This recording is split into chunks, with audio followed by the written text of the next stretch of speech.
guys, welcome back to our channel. எப்பயும் போல இப்போ ஒரு வண்டி ரிவ்யூ தான் பார்க்க போறோம். எப்பயும் ஒரு வண்டியோட நின்று பேச தான் பார்த்துருப்பீங்க. இப்போ ரொம்ப நாளா ஒரு வண்டி எடுக்கலன்னு சொல்லியிருந்தால அந்த வண்டி ஸ்டார்ட் ஆகல, பேட்டரி டவுன் ஆயிடுச்சு. அதை தள்ளி விட்டு இப்போ ஒரு ரவுண்டு போயிட்டு அப்படியே உள்ள வரேன்னு சொல்லி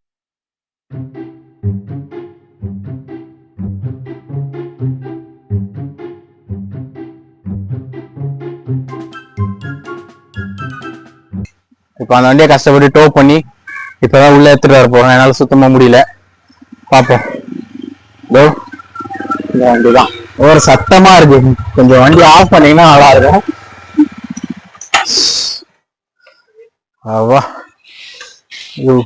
இதுக்குதான் கொஞ்ச நாளைக்கு ஒரு வாட்டி அந்த வண்டி எடுக்கணும்னு சொல்லுவாங்க போல.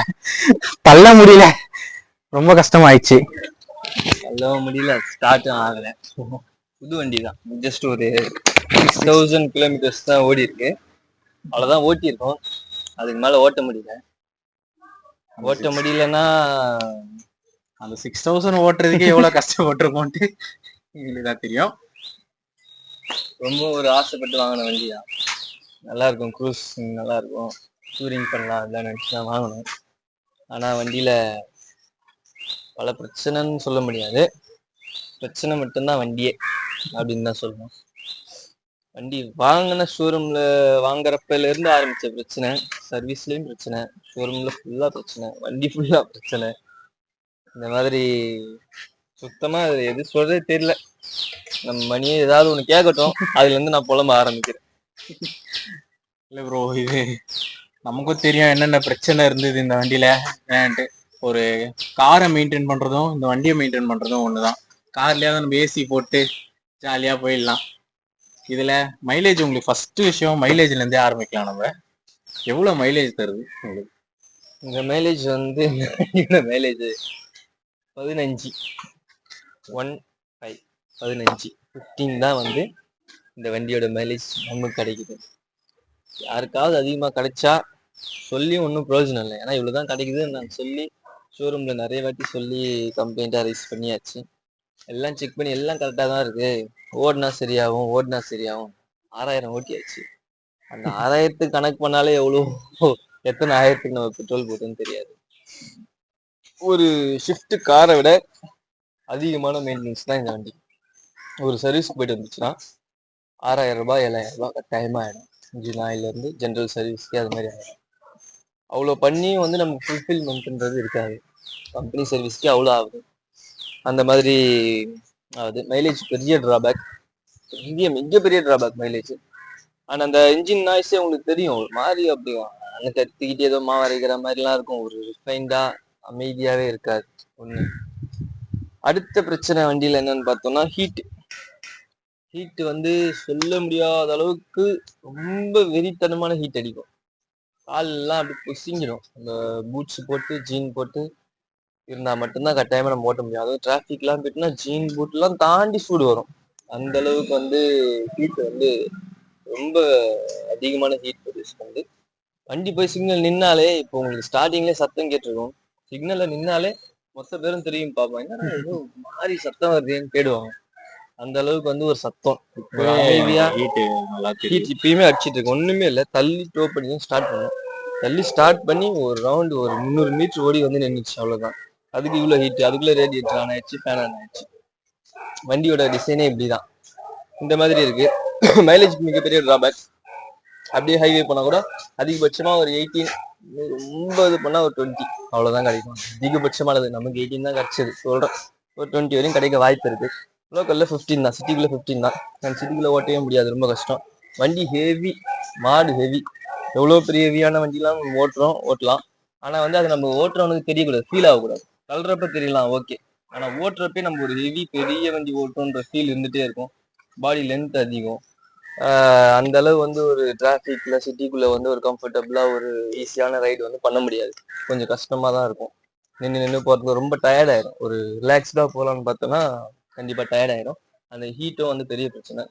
பின்னாடி யாராவது உட்கார்ந்தாங்கன்னா உட்கார்றவங்க மட்டும் ஒரு நல்ல ரிவ்யூ கொடுக்குறாங்க, நல்ல சப்போர்ட் இருக்கு, சீட் நல்லா இருக்குன்னு. உட்கார்றவங்களுக்கு பிரச்சனை இல்லை, நல்லா இருக்கு. ஓட்டுறவனுக்கு ரொம்ப பிரச்சனை தான் இந்த ஹீட்டும். அது வந்து பெட்ரோல் போடுறப்ப அதோட பெரிய பிரச்சனையா இருக்கு.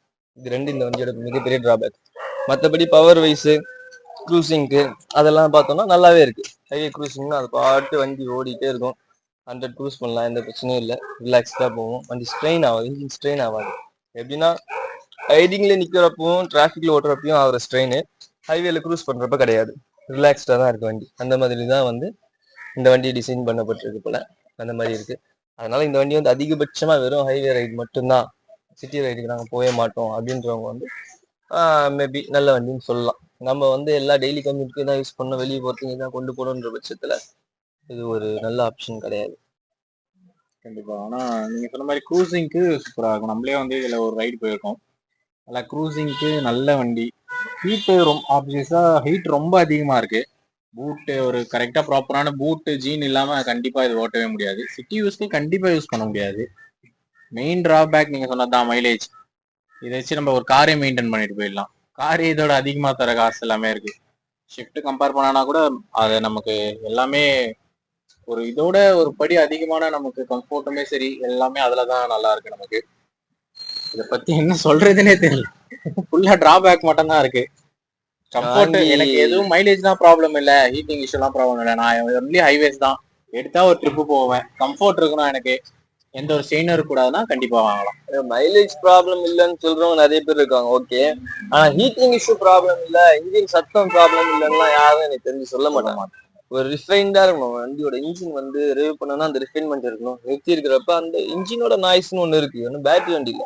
அந்த நாய்ஸ் ஓகே, கர கர கர கரந்த கல கல கலன்றது, அதுக்கப்புறம் ஹீட் ஆக இன்னும் நாய்ஸ் இன்க்ரீஸ் ஆகி ரொம்ப அதிகமா கேட்கறது, அது வந்து ஒரு மாதிரி இரிட்டேட்டிங்கா தான் இருக்கு. நம்ம என்ன ஹெல்மெட் போட்டு எல்லாம் க்ளோஸ் பண்ணியிருந்தாலுமே நமக்கு ஒரு இரிட்டேட்டிங்கான நாய்ஸ் அண்ட் வந்து ஹீட், இது ரெண்டு வந்து மிகப்பெரிய டிராபேக்கு.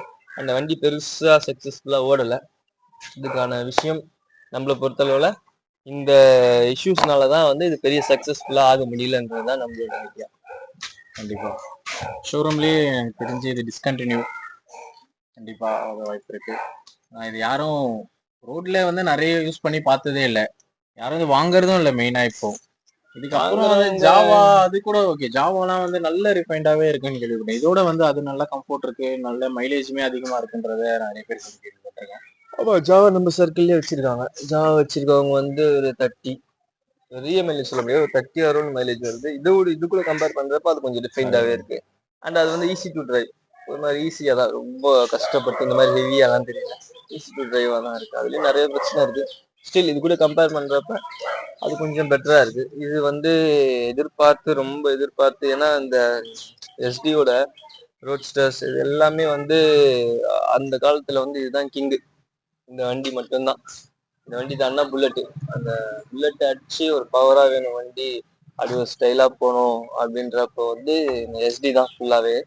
அந்த மாதிரி இருந்த வண்டி, அந்த ஒரு ஆசையில தான் அதான் இந்த பழைய எஸ்டி ஜாவா, இந்த ஒரு கிரேஸ்ல அந்த வண்டிங்கெல்லாம் வந்து 50 வருஷம் கடந்தோம், இன்னும் வந்து ஓடிட்டு தான் இருக்கு. இன்னும் வந்து வண்டி இன்ஜின் ரெடி பண்ண முடியுது, இன்னும் அந்த ரிஃபைன்மெண்ட் இருக்கு, 2 ஸ்ட்ரோக்ஸ், அதான் லெஜெண்ட். இருந்தாலும் அதே பேர் தானே, அதே கம்பெனி தானே, அதே பேர் தானே, அந்த மாதிரி இதுவும் ஒரு லெஜெண்டா இருக்கும். அட்லீஸ்ட் இப்ப கரண்ட்ல இருக்க ராயல் என்ஃபீல்டு அளவாவது இருக்கும் அப்படின்ற மாதிரி நினைச்சுதான் நம்ம வந்து இதை பர்ச்சேஸ் பண்ணது. ஆனா கரண்ட்ல இருக்க ராயல் என்ஃபீல்டே நிறைய பிரச்சனைக்குரிய வண்டி தான் கம்பேர் டு இப்போ இருக்கிறது. அண்டு அதை விட ஃபர்ஸ்ட் கேஸ் தான் இந்த வண்டி. ரொம்ப கஷ்டமா தான் இருக்கு இந்த மாதிரி சொல்ல, ஏன்னா எந்த ஒரு வண்டியுமே பிடிக்காது, சரியில்லை, நல்ல வண்டி இல்லைன்றது நம்ம வந்து பெருசா பேச மாட்டோம்.